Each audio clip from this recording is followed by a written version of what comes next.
2021년 2월 14일 주연후 마지막 주 주일 주말씀 교회 예배를 시작하도록 하겠습니다. 평화의 기도. 주님, 나를 평화의 도구로 삼아 주십시오. 미움이 있는 곳에 사랑을, 상처가 있는 곳에 용서를, 불화가 있는 곳에 일치를, 의심이 있는 곳에 믿음을, 오류가 있는 곳에 진리를, 절망이 있는 곳에 희망을, 슬픔이 있는 곳에 기쁨을, 어둠이 있는 곳에 광명을 심게 하소서. 오 거룩한 주님, 위로를 구하기보다는 위로하게 하시고, 이해를 구하기보다는 이해하게 하시고, 사랑을 구하기보다는 사랑하게 하소서.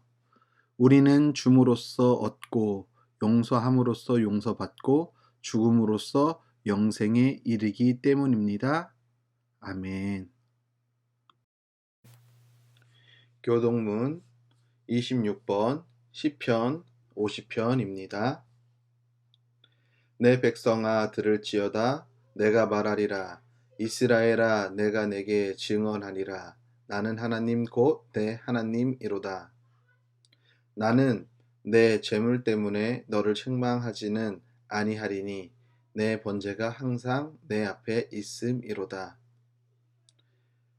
내가 내 집에서 수소나 내 우리에서 숫염소를 가져가지 아니하리니 이는 산림의 짐승들과 뭇산의 가축이 다 내 것이며 산의 모든 새들도 내가 아는 것이며 들의 짐승도 내 것이미로다.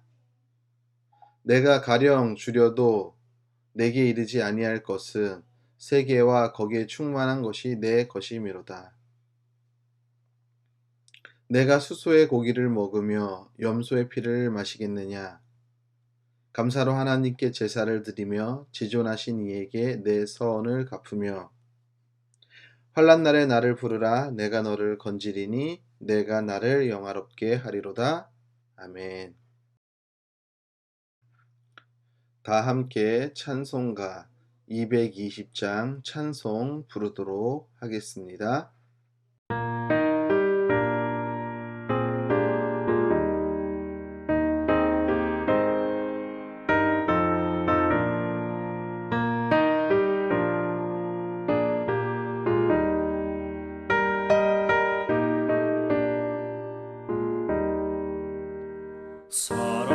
사랑하는 주님 앞에 형제자매 한자리에 그 시련에 생각하며 즐거운 찬송 부르네. 내 주 예수 본을 받아 모든 사랑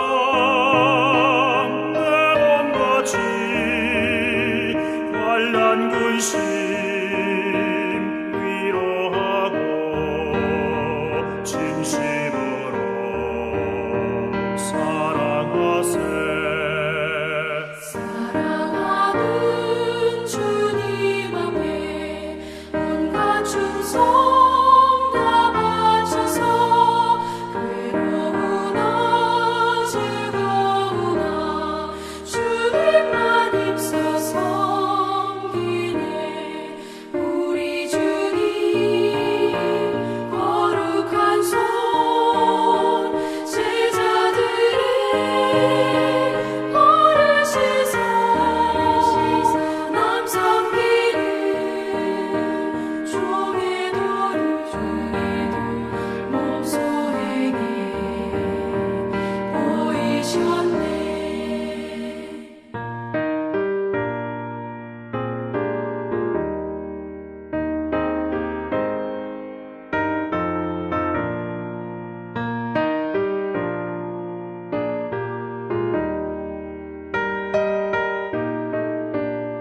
공동기도 하겠습니다.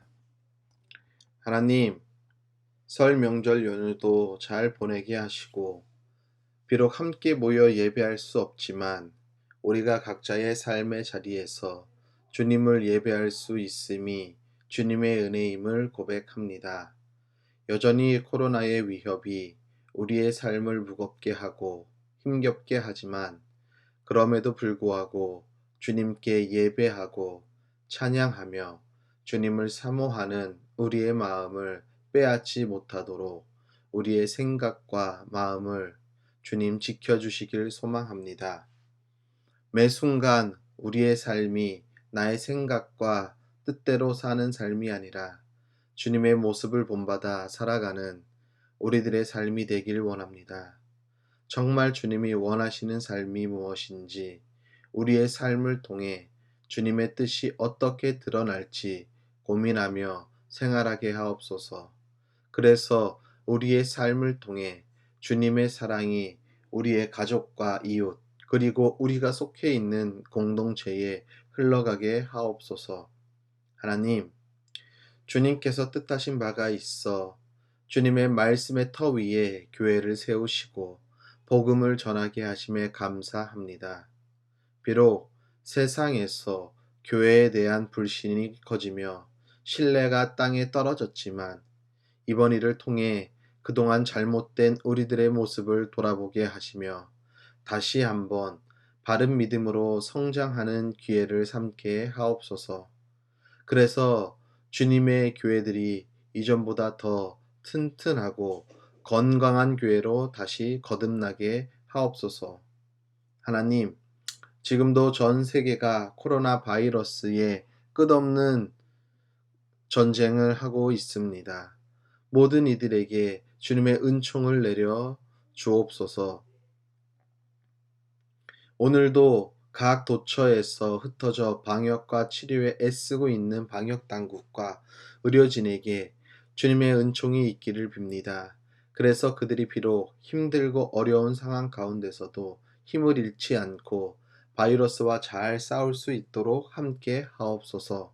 오늘도 우리가 주님께 예배하기 위해 나올 때 빈손으로 나오지 않고 우리의 정성을 모아 주님께 귀한 예물을 드립니다.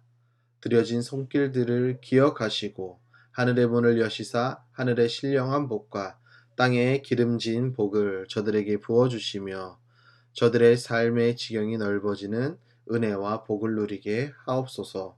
오늘 이 예배도 주님이 기뻐 받으실 것 믿으며 우리를 죄에서 구원하신 예수 그리스도의 이름으로 기도합니다. 아멘.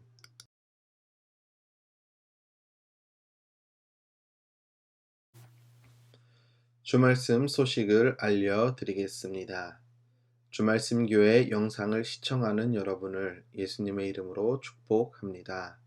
이번 주 17일 수요일부터 2021년 사순절이 시작됩니다. 코로나 3차 대유행으로 당분간 모든 예배는 비대면 온라인 예배로 드립니다.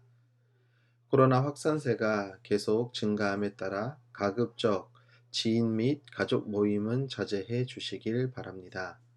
주말씀 교회 설교 영상은 유튜브 동탄 주말씀 TV를 검색하시면 시청할 수 있습니다. 교회와 나라를 위해 기도에 힘쓰는 성도님들 되길 바랍니다. 하나님의 말씀 보도록 하겠습니다. 구약 성경 사무엘상 25장 14절로 17절까지에 있는 말씀입니다. 그러는 사이에 나발의 일꾼들 가운데서 한 사람이 그의 아내 아비가일에게 가서 말하였다. 실은 다윗이 광야에서 부하들을 보내어 주인께 문안을 드렸는데 주인께서 그들에게 호통만 쳐서 보냈습니다. 그러나 그들은 우리에게 매우 잘하여 준 사람들입니다. 우리가 들에서 양을 칠 때에 그들과 함께 지낸 일이 있었는데 그동안 내내 그들이 우리를 괴롭힌 일도 없고 양떼를 훔쳐간 일도 없었습니다. 오히려 우리가 그들과 함께 있으면서 양을 칠 동안에는 그들이 밤이나 낮이나 우리를 성벽과 같이 잘 보살펴 주었습니다. 그러므로 이제 마님께서 무엇을 어떻게 하셔야 할지 어서 생각하여 보시기 바랍니다. 다윗이 부하가 틀림없이 주인 어른께 안갚음을 할 텐데 주인 어른의 성격이 불 같으시니 말도 붙일 수 없습니다. 아멘.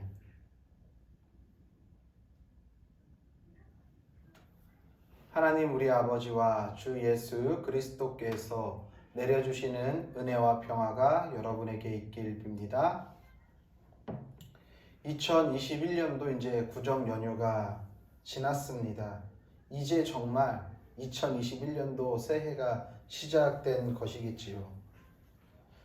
세계 도처에서 코로나로 힘겨워하고 있으며 특히 미얀마에서는 군부 쿠데타가 일어나 민주주의가 무너질 위기에 처해 있습니다. 미얀마의 주님의 은총이 함께하길 우리 잠시나마 두 손 모으는 시간을 가졌으면 좋겠습니다. 우리나라 절기를 보면 24절기가 있습니다. 그 중에 제일 먼저 시작되는 절기가 입춘이겠죠. 입춘이 지났습니다. 봄에 문턱을 넘었다는 이야기일 것입니다. 지금은 그런 사람이 없겠지만, 그런 사람을 찾아보기 힘들겠지만 아직도 시골에 가면은 예전에 시골 형태의 대문이 크게 달린, 나무 대문이 크게 달린 집들을 보면은 거기에 입춘축이라고 해서 큰 종이 약 세로 70cm, 가로 한 15cm 정도 되는 그 한지를 대각선으로, 이런 식으로 대각선으로 붙여서 우리가 흔히 잘 아는 입춘대길이라는 이런 한자를 써서 대문에 붙여놓은 것들을 보신 적이 있을 겁니다. 지금은 아마 그런 풍경이 많이 사라졌을 거예요. 하지만 우리가 옛날에 드라마나 혹은 사극 같은 걸 보게 되면은 대부분 옛날 대문들에는 그렇게 입춘축이라는 것이 붙어 있다는 것이지요. 우리 조상들은 새해를 시작하면서 처음 시작되는 그 절기, 그리고 농사를 시작하는 시간에 한 해의 풍요를 기원하기 위해 이런 입춘축을 붙이고 각 지역마다 이런 입춘축 행사를 했다고 합니다. 어느덧 코로나와 함께 우리가 지낸 지 1년이라는 시간이 훌쩍 지났습니다. 익숙해질 만도 한데 여전히 우리들에게는 불편함이 많이 있다는 것이죠. 정말 올해는 우리의 삶이 주님의 은혜가 우리들 가운데 함께하여 원하기는 이 코로나 상황에서 좀 빨리 벗어났으면 하는 바람이지만 그 상황이 결코 만만치 않습니다. 특히 우리를 힘들게 하고 우리를 지치게 하는 것이 코로나가 조금 안정세를 겪게 되면, 안정세를 찾으면 어김없이 집단 감염이 발생된다는 것이지요. 그런데 정말 안타까운 것은 그 집단 감염 한가운데에 우리 기독교라는 우리가 연결고리에 연결되어 있다는 것입니다. 그 점이 우리를 힘들게 하고 우리를 안타깝게 한다는 것입니다. 이런 힘든 상황 가운데 앞으로 코로나가 안정 국면에 들어선다고 하더라도 아주 우리가 일상의 생활로 회귀할 수는 없겠지만 어느 정도 일상생활이 가능한 순간이 되어도 이제는 기독교는 예전의 모습으로 돌아가기 힘들다는 것이 많은 사람들의 생각이라는 것이죠. 기독교는요, 코로나와 1년을 같이 살아오면서 더 이상 사랑의 종교, 섬김의 종교, 배려의 종교이기를 포기한 모양새입니다. 물론 우리가 의도한 건 아니에요. 의도하진 않았죠.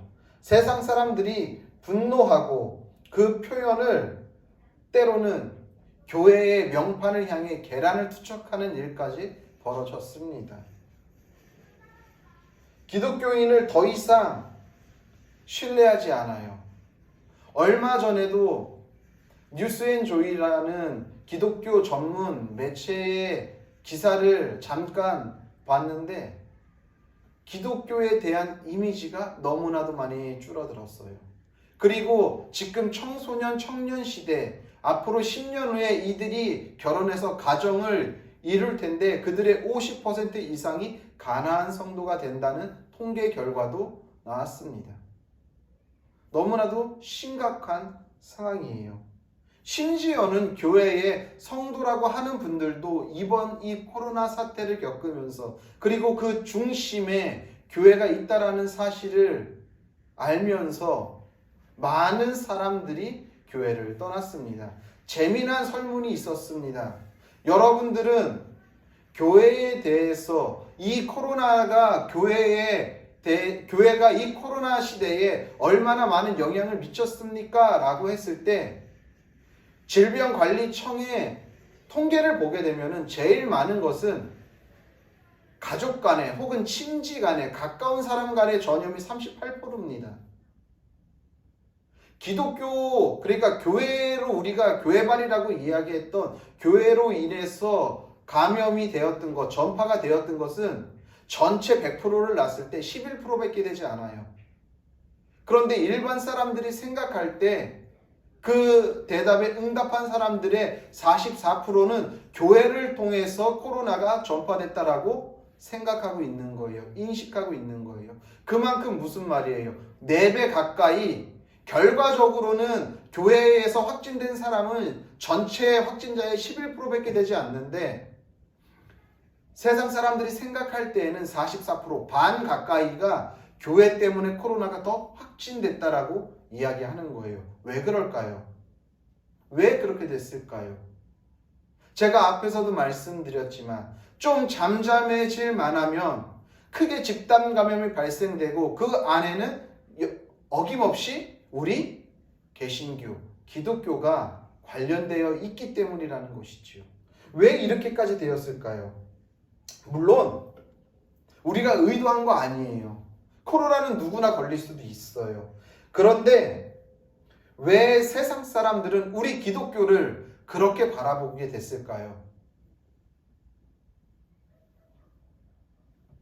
그것은요, 모든 사람들이 코로나 전파로 인해서 생활이 힘들어지고 삶이 위기를 맞고 어려운 상황 가운데 다들 조심하고 정부의 지침에 열심히 따르고 있는데 유독 그렇다고 해서 모든 교회가 그런 건 아니죠. 몇몇 교회들이 집단 감염이 발생된 교회들은 정부의 방역 수칙을 결국에는 위반했기 때문이지요.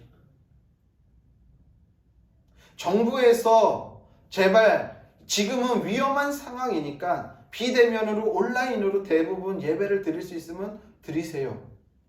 가급적이면 영상을 송출할 수 있는 인원들만 모이세요. 성가대 대부분 좀 자제해 주세요. 하지 말아 주세요. 교회의 다른 모임은 좀 갖지 말아 주세요. 계속해서 이야기했습니다. 많은 대부분의 교회들이 그것을 잘 지켰어요. 그런데 몇몇 교회들이 결국에 정부의 그 방역 지침을 어기는 거예요. 그로 인해서 집단 감염이 발생되었다는 것이죠.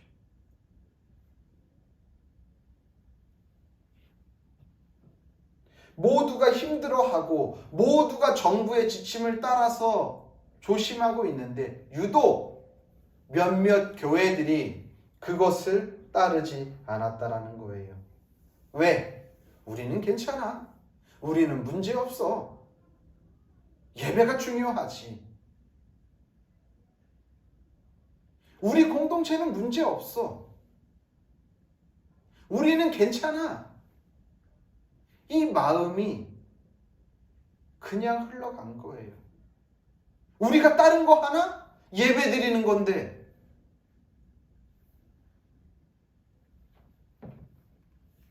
그렇기 때문에 우리 기독교인들이 이 부분에 우리가 다 그렇게 하진 않았지만 이 부분에 대해서는 우리가 어떻게 변명의 여지가 없다는 것입니다. 왜 우리가 이렇게까지 되었을지 저는 한번 생각해 보았습니다. 오늘 우리는 다윗이 지금 바란 광야에서 병사들과 함께 사울을 피해 도망쳐 있어서 바란 광야에서 지금 있는 상황이에요. 그런데 어떤 소식이 들렸냐 하면은 갈멜이라는 곳에 나발이라는 한 사람이 양들을 데리고 와서 양털을 깎는다는 소식을 들어요. 우리가 성경을 다 읽진 않았지만 오늘 우리가 함께 읽은 25장에 있는 말씀을 보게 되면은요, 나발은 꽤 큰 부자예요. 양이 꽤 많아요. 이때 당시에 양의 털을 깎는 것은 축제라고 주석에서 이야기를 하더라고요. 그만큼 양 깎는 일은 되게 기쁜 일인 거예요. 그러니까 나발은 아마도 양 깎는 사람들과 그의 일꾼들을 위해 많은 음식들을 준비했을 거예요. 그러니까 다윗은 당연히 많은 식솔들을 데리고 사울을 피해 도피 생활을 하니 먹는 것이 쉽진 않았을 겁니다. 그렇죠. 그러다 보니까 이런 기회들이 있을 때 때로는 자신들의 병사와 자신들과 함께하는 일행들에게 음식을 제공해 주는 것이 어떻게 보면 리더의 역할일 수도 있겠죠. 그래서 다윗에게 그 소식이 들렸고 다른 사람도 아닌 광야에서 양을 칠 때에 다윗의 군사들이 나발의 양과 염소들을 지켜주었던 기억이 있기에 다윗의 젊은 용사들을 10명을 선발해서 나발에게 보내죠. 우리들에게 좀 먹을 것을 주십시오. 그런데 나발은 아주 단칼에 거절해 버립니다. 오늘 우리가 성경을 읽진 않았습니다. 근데 성경을 보게 되면 너무나도 모욕적이고 수치스러운 이야기를 다윗의 군사들에게 해요. 그 젊은 사람들이 그 수치와 모욕을 당하고 돌아와서 다윗에게 이야기합니다. 다윗이 화가 난 거예요. 그 나발이라는 사람이 광야에서 양을 칠 때에 우리가 어떻게 그들을 환대했는데 많은 것을 요구하는 것도 아니고 지금 기쁜 날 축제에 자기가 축제하는 날에 그 음식 좀 나눠 먹겠다고 좀 나눠달라고 하는 것이 이렇게 큰 문제인가? 여러분이라면 한번 생각해 보십시오. 나발의 행동이 이해가 가십니까? 상식적으로 이해가 가시냐고요. 오늘 나발의 종 한 명이 나발의 아내인 아비가일한테 달려가서 오늘 자초지정에 대해서 이야기를 합니다. 오늘 우리가 함께 읽은 본문의 말씀이 그 이야기예요. 그 종도 하인도 나발의 행동을 이해할 수 없는 거예요. 상식 바뀐 거예요. 그들이 우리가 광야에 있을 때 우리를 해치거나 우리를 위협한 적이 없다는 거예요. 오히려 그들이 우리의 장벽이 되어져서 우리를 안전하게 양을 칠 수 있도록 도와줬다라는 거예요. 우리의 상식이라고 한다면 많은 것은 아니더라도 최소한 적어도 그 자들이 왔을 때 음식 정도는 제공할 수 있어요. 왜? 나발은 그만큼의 제공할 만한 능력이 되기 때문인 거예요. 성경을 보면은요, 나발의 하인이 이렇게 이야기해요. 아비가일에게 오히려 우리가 그들과 함께 있으면서 양을 칠 동안에 그들이 밤낮 우리를 성벽과 같이 잘 보살펴 주었습니다. 그런데 나발은 어떤 사람이냐 하면은요, 2절에 나발을 이렇게 기록하고 있어요. 나발은 아주 잘 사는 사람이다. 그리고 이것을 더 확실하게 보강해주는 내용은 36절에 이렇게 이야기를 해요. 왕이나 차릴 만한 술잔치를 베풀고 양털을 깎으면서 축제를 하는 거예요. 그래서 거기서 양털을 깎는 자기의 하인들과 그 사람들에게 왕이나 차릴 만한 술잔치를 베풀었대요. 그만큼 돈이 많고 풍성했다라는 거예요. 자기 공동체에게는 그렇게 해줄 만한 사람인데 자기에게 의뢰를 끼친 사람에게는 전혀 베풀 마음이 없는 거예요. 상식이 전혀 없는 거죠. 너무나도 비상식적인 행동을 하고 있는 나발의 나발이 이끄는 이 공동체를 보게 되었습니다. 상식이 안 통해요. 그러면서 저는 생각했어요. 나발의 공동체와 우리 지금 기독교 공동체가 다른 점이 무엇이 있는가? 나발도 자기들은 너무나도 좋아요. 왕이나 베풀 정도의 술잔치를 베풀었어요.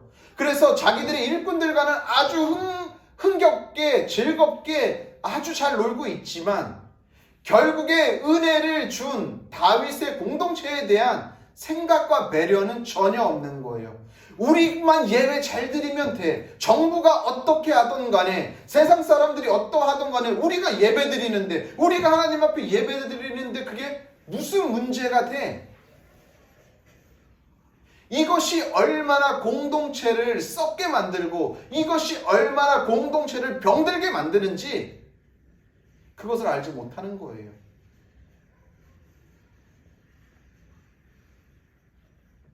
예수님은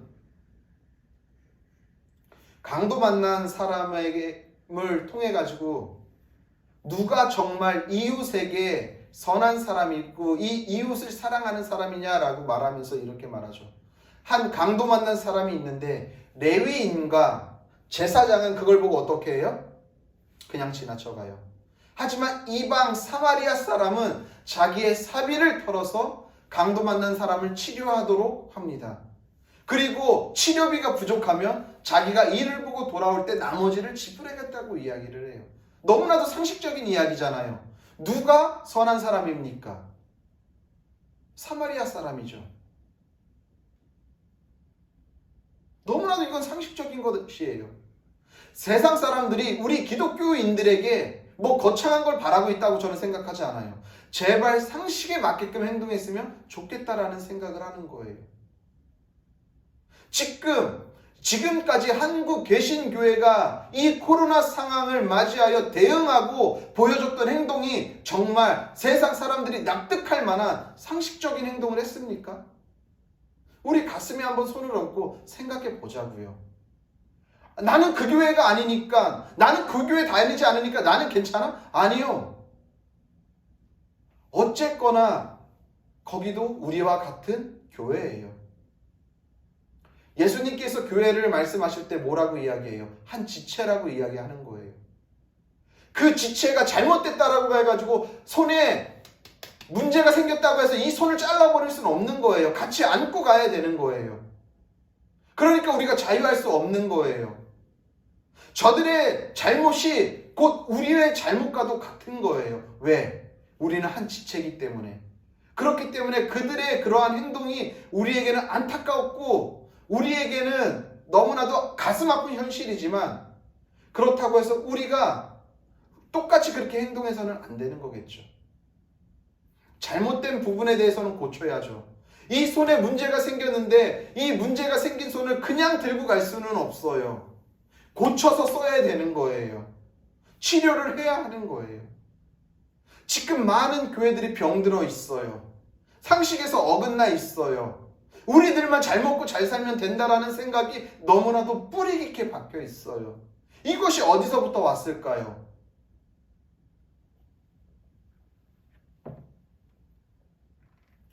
상식이 통한다라는 것은요, 인간의 아름다움이 있을 때의 상식이 통한다고 하는 거예요. 그런데 이 말은 무슨 말이냐면은 기독교 안에는 인간의 아름다움을 찾아볼래야 찾아볼 수가 없다라는 것이죠. 왜? 다들 상식 밖의 행동을 하고 있으니까. 가장 최근에 한 국제학교에서 큰 집단 감염들이 발생됐습니다. 그 리더가 뭐라고 이야기해요? 방역 당국에 그것들을 잘 피해 나갔다고 간증을 하잖아요. 우리는 안 걸린다고 말하잖아요. 한 미국의 한 어느 집회에 가가지고 우리는 안 걸린다라고, 우리가 이렇게 어떻게 했더니 정부의 그 방역 수칙을 잘 피해 나갔다라고 이야기하는 게 이게 상식적이냐고요.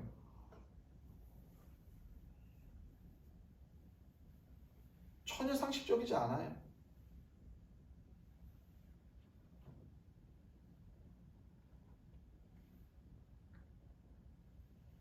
상식이 있다면, 만약에 정말 상식적이었다고 한다면 그래요. 걸릴 수 있어요. 잘못했습니다. 우리가 방역을 소홀히 했네요. 어쨌거나 더 이상 이것이 확산되지 않도록 우리가 정부에게 최대한 협조하겠습니다. 리더로서 사과하고 리더로서 이것을 수습하는 모습을 보여야 하는데 그렇지 않은 거예요. 그러니까 세상 사람들이 더 화가 나는 거예요. 코로나는 누구나 걸릴 수 있잖아요. 그런데 그것을 대응하는 것이 너무나도 비상식적으로 대응하는 거예요. 왜 이렇게 어긋나는 행동을 할지 저도 생각해 보았습니다. 그러다가 요즘 읽는 책 중에 김기성 목사님이 쓴 모호한 삶에서라는 책을 보면서 삶 앞에서라는 책을 보면서 이렇구나, 이것 때문에 그렇구나. 이 모호한 삶 앞에서라는 책은 가장 최근에 김기성 목사님이 코로나 시대를 맞이하면서 이제 쓰신 책이에요. 그러다 보니까 내용이 대부분 코로나19와 관련된 이야기인데 그 중에서 한 대목에 김기성 목사님이 이렇게 이야기합니다. 주님의 교회가 무너지고 있습니다. 마치 하나님께서 촛불을 옮기신 것 같은 느낌이 들기도 합니다. 코로나19는 그동안 숨겨져 있던 한국 교회의 민낯을 만천하에 드러내고 있습니다. 참담합니다. 그렇게 아름다운 예수께서 그렇게도 추하게 소비되는 현실에 망연자실하지 않을 수 없습니다. 오도된 믿음은 무신론보다 더 위험합니다. 이성이 작동하지 않고 상식이 통용되지 않으니 말입니다. 저는 이 말씀, 이 책을 읽는데 마음이 너무 아팠어요. 우리 기독교인들이 너무나도 잘못 믿고 있었던 거예요. 저부터도 이 부분에 대해서 너무나도 하나님 앞에 죄스러워요.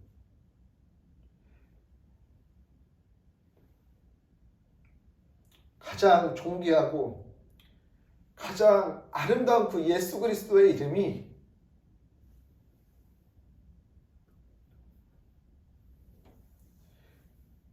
나의 행동 하나 때문에 우리 공동체에 이 아니란 행동 하나 때문에 밟히고 더럽혀지고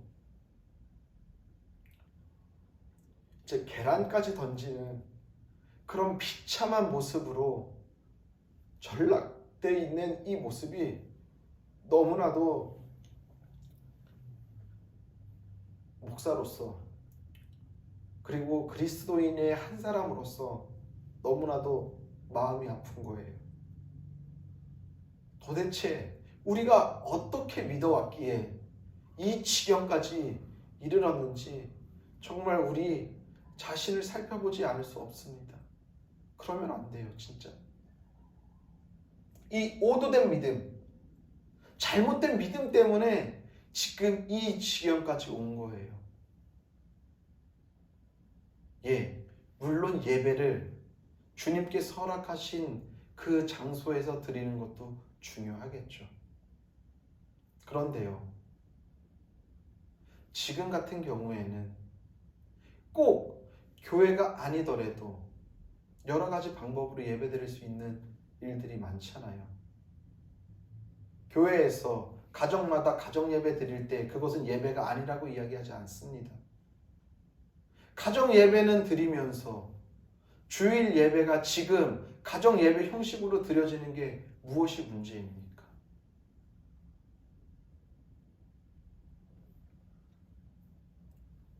우리가 하나님을 믿어도 한참 잘못 믿었다는 것입니다. 그렇기 때문에 이성이 작동하지 않는 거예요. 상식이 통용되지 않는 거예요. 그런 공동체가 만들어졌어요. 잘못 믿은 거예요. 우리가 정말 하나님을 진실하게 믿었다면 하나님을 사랑하지 않을 수 없죠. 왜요? 하나님께서 말씀하시잖아요. 하나님을 사랑하는 것이 제일 큰 계명이라고 말씀하세요. 그러면서 뭐라고 말씀하세요? 하나님을 사랑하는 것과 같이 뭐 하라고요? 내 이웃도 사랑하래요. 하나님 사랑하는 것 따로 이웃 사랑하는 거가 따로가 아니에요.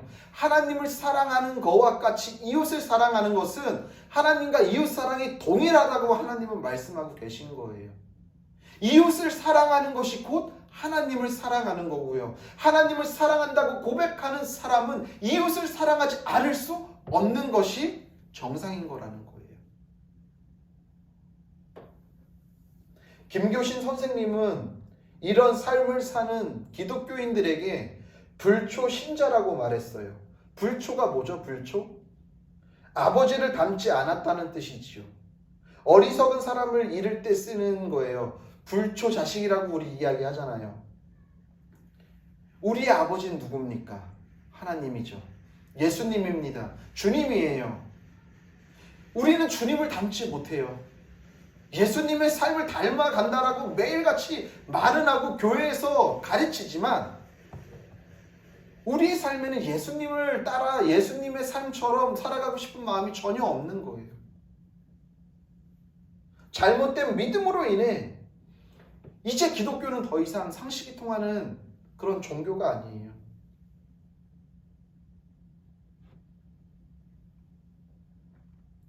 그런 의미에서 나발의 행동에 대해서 우리가 손가락질할 수 없는 거예요. 나발도 마찬가지죠. 우리만 잘 먹고 잘 살면 돼. 어떤 은혜를 입었는지도 모르고. 다윗이 나발을 치러 와서 나발이 망해도 우리는 할 말이 없는 거예요. 우리 교회 다들 앞으로 어렵다라고 이야기하는데 우리 교회, 이 한국에 계신 교회 망해도 우리는 할 말이 없어요. 왜? 우리가 그렇게 만들었으니까. 그렇다면 이대로 포기해야 할까요? 저는 이렇게 생각합니다. 지금의 기독교는 이대로 폭삭 무너져야 한다라고 생각합니다. 저 목사 왜 이래? 이렇게 생각할지도 몰라요. 왜 제가 무너져야 한다라고 이야기하냐면요. 무너지지 않는데 회복이 어디 있습니까? 회복이라는 단어는요. 무너졌을 때 쓰는 거예요. 무너지지도 않았는데 회복될 수 있나요? 없어요. 뭐든지 무너져야지 회복이 되는 거예요. 예루살렘 성도 무너졌기 때문에 다시 회복돼서 재건되는 거예요. 회복이라는 것은요, 무너짐이라는 것이 전제되어야 하기 때문입니다. 한국 개신교회가 회복되려면 철저하게 무너져야 돼요. 잘못된 믿음에서부터 해야 하고요. 잘못된 가르침에서 무너져야 하는 것이고요. 그동안에 잘못됐던 모든 관행에서 무너져야지만이 그래야지 새롭게 회복될 수 있다는 것입니다. 이왕 이렇게 된 거 완전 처참하게 무너져 내려야 할 것입니다. 그래야지 완전한 회복이 있습니다.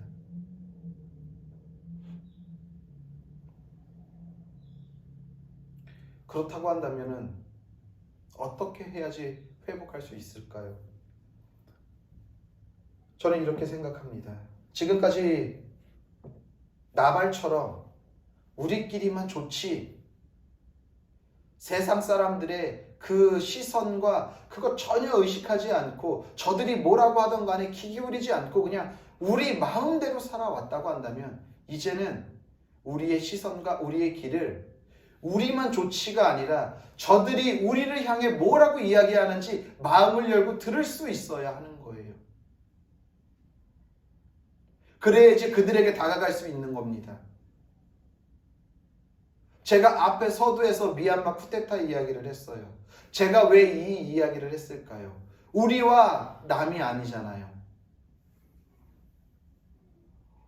우리 작은 교회지만 작은 교회로서 우리가 할 수 있는 것은 그냥 그 민족을 위해 미얀마를 위해 두 손 모으는 일밖에는 없지만 만약에 이 운동들이 우리 교단 기독교 대한 감리회에서 성명서를 발표하고 이것이 한국 개신교에서 성명서를 발표함으로 인해서 저 군부 구태타는 잘못된 것이라고 우리 한국 개신교 안에서 목소리가 나온다고 한다면 우리 정부도 그것을 들을 거예요.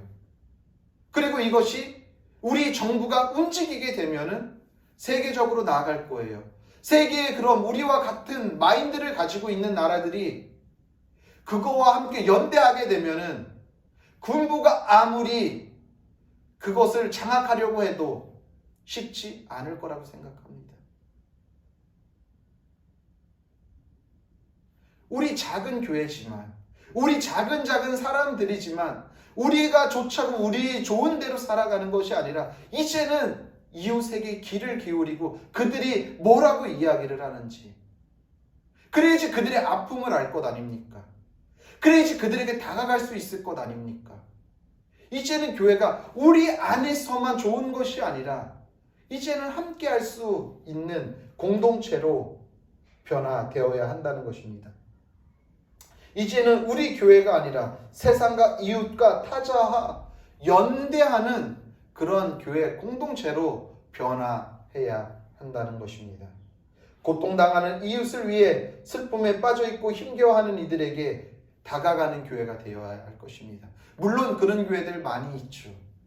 하지만 그냥 하나의 교회에서 정말 보여주기 위한 행사 아닌 행사로 그치는 것이 아니라 정말 마음과 마음이 서로 연대되고 정말 하나님이 우리를 사랑한 것과 같이 그 사랑대로 우리가 이웃과 연대하는 그 모습이 있을 때 온전한 회복이 교회에 임한다라고 저는 믿습니다. 그 한 사람 한 사람 그 일을 우리가 해내 가야 한다는 것입니다. 사랑하는 성도님들, 박노해 시인은요, 인다라의 구슬이라는 시에 이런 구절이 있습니다. 지구마을 저편에서 그대가 울면 내가 웁니다. 누군가 등불을 켜면 내 앞길도 환해집니다. 내가 많이 갖고 쓰면 절이 굶주려 쓰러지고 나 하나 바로 살면 시든 희망이 살아납니다. 저는 이 구절을 읽으면서 이런 생각을 했습니다. 우리는 각자 개인이기도 하지만 어떻게 보면 하나로 묶여있는 존재라는 생각을 하게 되었습니다. 기독교인은요, 적어도 타자와 이웃에게 그 이웃의 아픔을 함께 아파하고 타자의 슬픔에 함께 슬퍼하며 그들의 희노애락에 참여하는 것이, 연합하는 것이 기독교인들이 가져야 할 삶의 방식이라는 생각을 하게 되었습니다. 이 삶이 예수님이 가르쳐준 삶이라는 것이지요. 저도 많이 부족합니다. 우리 교회 공동체도 많이 부족하죠. 하지만 적어도 우리 교회 공동체만이라도 상식이 통하는 공동체로 이 시간 몸부림치며 나아가길 원합니다. 그렇게 살다 보면 잿더미가 된 살림에서 푸른 싹이 움터 나오듯이 조금씩 회복의 싹이 움터 나오게 될 것이며 이것이 언젠가는 다시 큰 숲을 이루고 말 것입니다. 우리 모두는 오늘도 우리의 삶에서 바른 믿음을 가지고 아름다운 연대를 통해 상식이 통하는 공동체를 만들어 나아가는 성도님들의 삶이 되시기를 예수님의 이름으로 간절히 축복합니다. 기도하겠습니다. 주님, 그동안 우리가 잘못된 믿음으로, 오도된 믿음으로 상식이 통하는 공동체가 아니라 상식 밖의 행동을 하며 세상에 오히려 아픔과 슬픔과 어려움을, 그래서 주님의 이름이 땅에 떨어지며 가장 존귀하고 아름다운 주님의 이름이 더럽혀지는 일을 앞삼았던 것이 우리의 모습임을 오늘 돌이켜보게 됩니다. 주님, 다시 우리의 모습을 점검하게 하시고 재정비하여서 바른 믿음으로 바르게 믿음 생활하여 타자를 위해 이웃을 위해 섬기고 배려하는 주님께서 가르쳐 주신 사랑의 종교로 다시 회복되고 거듭나는 역사가 있게 하여 주옵소서. 그래서 주님, 잿더미가 된 살림에 그곳에서 푸른 싹이 움터나듯이 지금 잿더미가 되어 가고 있는 이 한국교회의 현실에 우리가 낭망하지 말고 그곳에서 작은 풀들이 푸르름이 움터 나올 것을 희망하고 기대하며 그곳에서 우리 한 사람 한 사람이 믿음으로 바른 신앙으로 온전히 살아가게 하여 주옵소서. 이제는 우리를 위하여서 십자가에 달려 죽으신 예수 그리스도의 은혜와 그의 아들을 십자가에 아낌없이 내어주신 하나님 아버지의 영원하신 사랑과 성령의 교통하심과 위로하심과 역사하심과 충만하심이 오늘도 온전히 주님 안에서 바른 믿음으로 살기로 결단한 성도들 머리 위에와 그들의 가정과 섬기는 교회와 나라와 민족과 더 나아가 세계 열방 가운데에 이제로부터 영원히 함께 계시기를 간절히 축원하옵나이다. 아멘.